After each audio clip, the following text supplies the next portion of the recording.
What is up, everybody? I'm back, and I hope everybody had a great day today. For everybody that's a wrestling fan, this was a big day for us all. I mean, who wasn't all in? If you were at Wembley Stadium in London, or if you were watching at home, we were all in today. And just like in 2018, it made history again. Whether you like it or not, in 2018, it became the first non-WCW or WWE event to sell over 10,000 tickets since 1993. And today, it became the first non-WrestleMania event or Collision in Korea to sell over 81,000 tickets. So, hey, a huge round of applause for the Young Bucks, for Kenny Omega, and for everybody involved in AEW, New Japan, wherever you come from. More importantly, us fans. Guys, very commendable.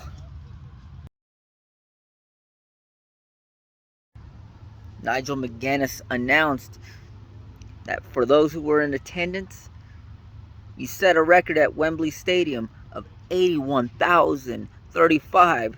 When I heard that number announced, astonishing.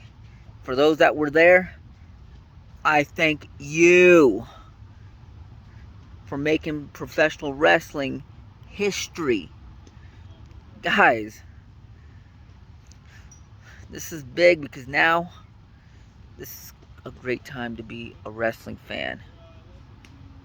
And guys, with that being said, I would like to recap and state my opinions on the show.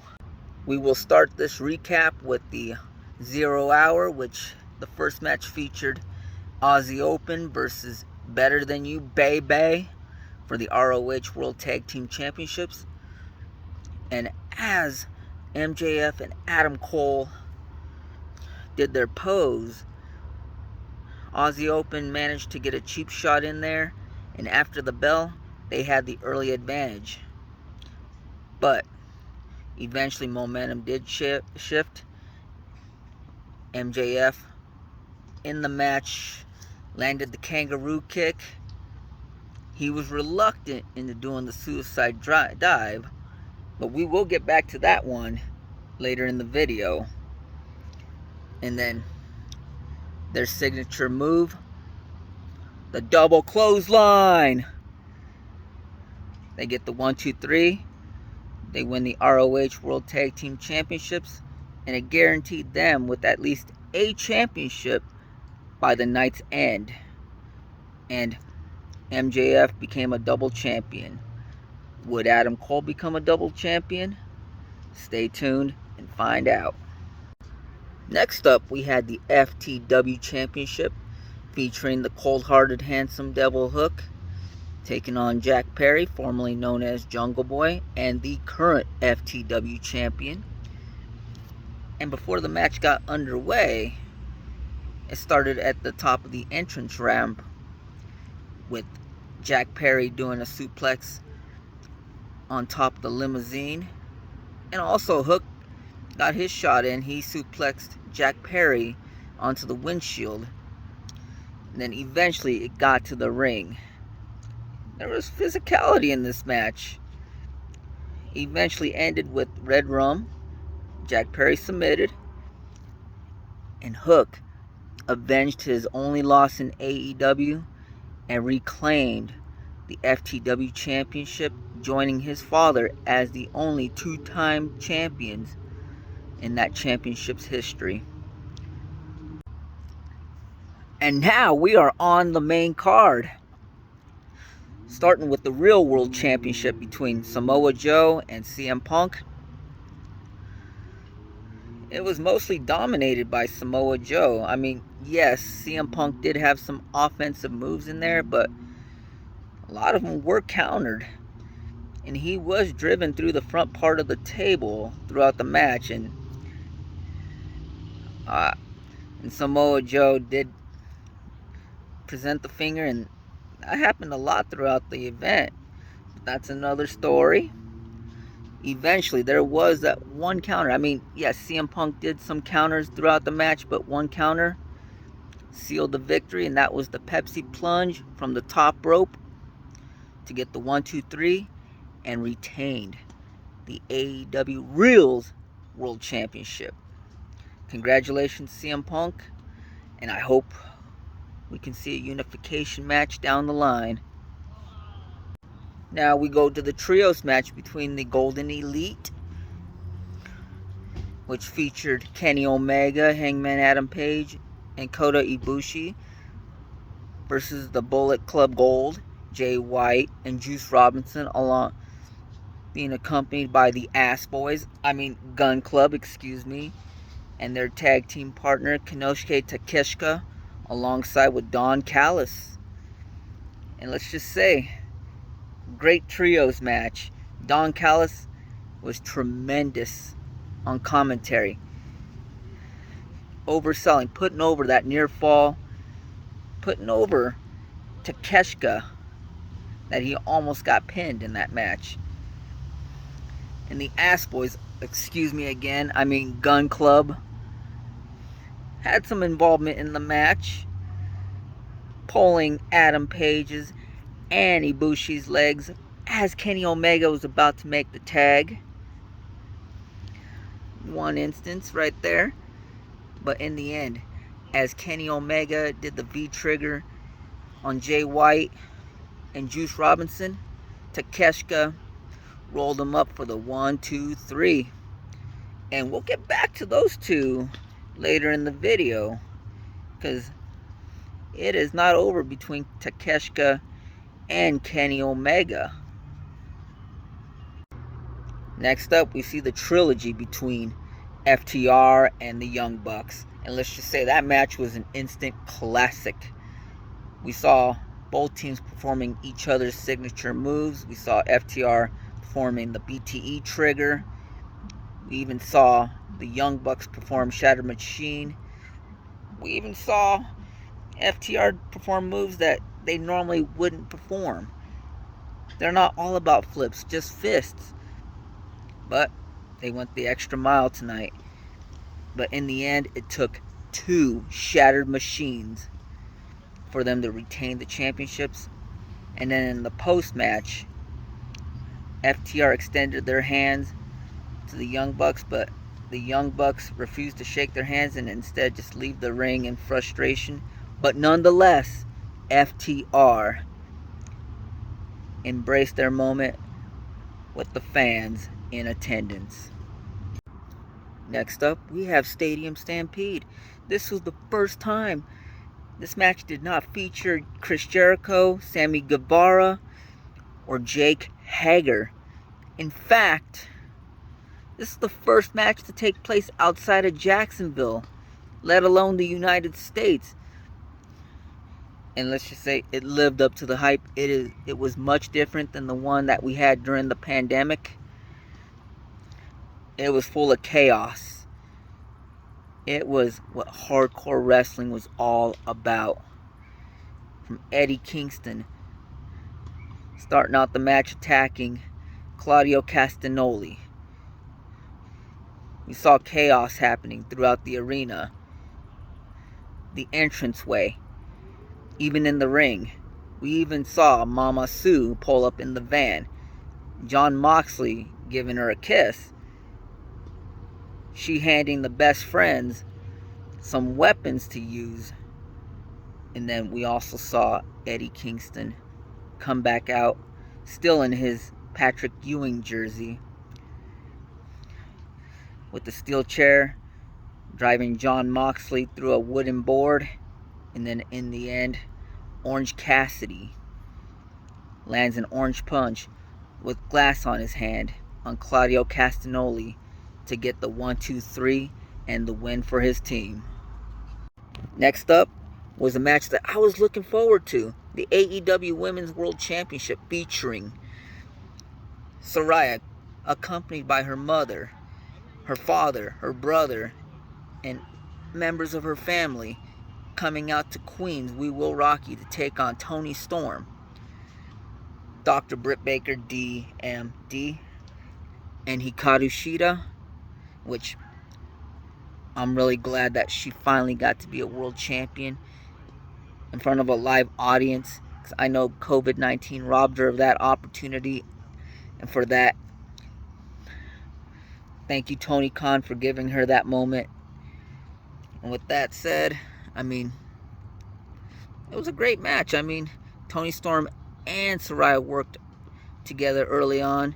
We even saw involvement of Saraya's mother, even holding Dr. Baker for Toni to strike, but instead of striking Dr. Baker, Toni Storm struck Saraya's mother inadvertently, which led to a brawl between Toni Storm and Saraya. And then as Toni Storm was going to go for the hip attack on Saraya onto the exposed lower turnbuckle, Ruby Soho comes in, tries to make peace between her two stablemates. But for her troubles, she was struck by Toni Storm and left in frustration. And then, toward the end of the match, as Dr. Baker was going for the lockjaw to win the championship, the same way she won it at Double or Nothing in 2021 against Hikaru Shida, coincidentally, Saraya sprayed Toni Storm in the eyes, went for the nightcap, wins the championship in front of her home country fans, and invited her family in to cherish that moment and to say, coming into this match, she was the only one to have never won an AEW Women's World Championship. She leaves with the AEW Women's Championship, and to say the least, 5 years ago, she was told she can never wrestle again. And now 5 years later, well, she is back from the dead. So congratulations, Saraya. As you guys can see, it's the night sky here in Denver, which will make sense because the next match that I'm going to discuss is the Coffin match featuring Swerve Strickland and Christian Cage taking on the team of Sting and Darby Allin. And let's just say, before this match went underway, we saw live performances from Fresh Gourmet and DJ Woo Kid performing Swerve Strickland's theme song live. And then we had a blast from the past with Sting and Darby Allin coming out to Seek and Destroy, which, if you were a fan of WCW, you would know that was Sting's theme song. And early in the match, we saw the casket open up, we saw writing all over it saying Swerve's house, which I think it made obvious that it was going to be Swerve that was going to enter the casket. But early on, they tried to put Christian Cage in the casket, but was unsuccessful. We even saw interference from Luchasaurus and Nick Wayne. But in the end, we saw Sting perform moves that, how can you imagine a 64-year-old man performing those kind of moves? And then stuffing Swerve Strickland into the casket after a coffin drop from Darby Allin. And to me, I feel like this match was a build-up between Darby Allin and Luchasaurus, or to give Darby Allin momentum in the storylines. And this one's a personal opinion. I feel like Sting is one of those wrestlers that should never have to lose another match again. And hey, I enjoyed this match as well. The next match featured on the All-In card was Chris Jericho alongside with Sammy Guevara taking on Will Ospreay alongside with Don Callis. And before the match started, Chris Jericho performed his own theme song live with Fozzy in attendance. And let's just say, Don Callis had a busy night. And with that said, great back and forth match. And we even saw Sammy Guevara get involved. Because as Don Callis had the referee distracted, Sammy Guevara hit Will Ospreay with the bat while he was in the walls of Jericho. But Will Ospreay got out of it. He escaped the walls of Jericho. And he even survived illegal tactics in that match, such as a low blow while the referee didn't see. Although he did hit one Stormbreaker, that didn't end the match, but a second Stormbreaker did. And what a win for this young man, and a bright future for him too. And then after the match, a frustrated Chris Jericho shoved Sammy Guevara out of the way, told him not right now, and left the ring in frustration, leaving Sammy Guevara confused as to what happened. And guys, I think this may lead to a match between the two down the line. The next match we saw was a trios match for the trios championships, and a house rules match between the House of Black, accompanied by Julia Hart, to take on the Acclaim and Billy Gunn. And the Acclaimed elected the match to be no holds barred. And then during this match, we saw Julia Hart get involved. She suffered a scissors me timbers for her troubles from Anthony Bowens. And then as it looked like the Acclaimed was going to claim the trios championships, Julia Hart pulls the referee out. And then we also saw Billy Gunn kick out of Malachi Black's The End move, which,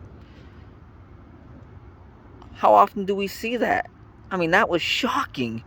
I couldn't even comprehend that.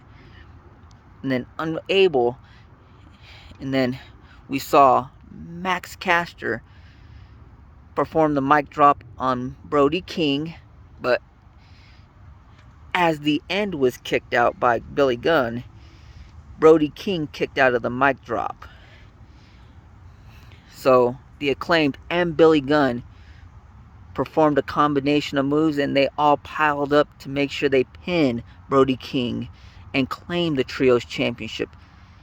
And then after the match, they informed Billy Gunn that they would get him a championship in AEW, and they got a scissors from Daddy Ass. We see that signature scissoring move, which was great. The next up, we see the main event for the AEW World Championship between Adam Cole, baby, and a man, the devil himself, who doesn't need any introduction. He had a grand entrance for the main event, and I'm talking about MJF. And early on, we see some sportsmanship amongst the two. I mean, we even had MJF getting the fans to chant sportsmanship, but perform an underhand tactic, which fueled Adam Cole's anger throughout the match. And then when they were going to show sportsmanship again, Adam Cole slaps him in the face. But throughout the match, we saw MJF reluctant into performing certain moves, such as a tombstone onto the announce table, which Adam Cole did. And then eventually we got to see we were able to see MJF perform a suicide dive on Adam Cole, baby. And then during the match, they shout out double clothesline. They double clothesline each other for a double pinfall, and this match ends in a draw. Much to the disappointment to the fans, whether you were at the stadium or at home, but Adam Cole requested 5 minutes, but again, he was denied. But instead, MJF wanted a winner in Wembley Stadium. So the match continued. And then under this continued match, while the referee was down, we see Roderick Strong make an appearance on Adam Cole's behalf, low blowing MJF, and then even handing him the championship for him to use, but Adam Cole reluctant into using that championship. And as they say, no good deed goes unpunished. And that was the end of the match. MJF retains, and then after the match, tried to embrace, but a frustrated Adam Cole wasn't having it at first. And then MJF gave him the championship to strike him, but instead, at the end, they embraced with a hug, much to Roderick Strong's disappointment. So guys, I hope you enjoy All In today.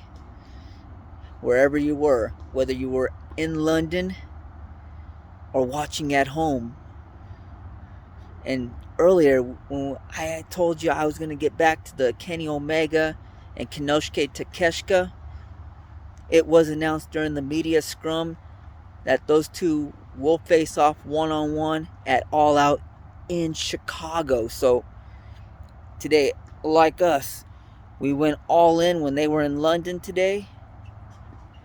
And then next Sunday, we're going all out. And as you see, we are in night here in Denver. The night sky has fallen, which means I will see you guys soon.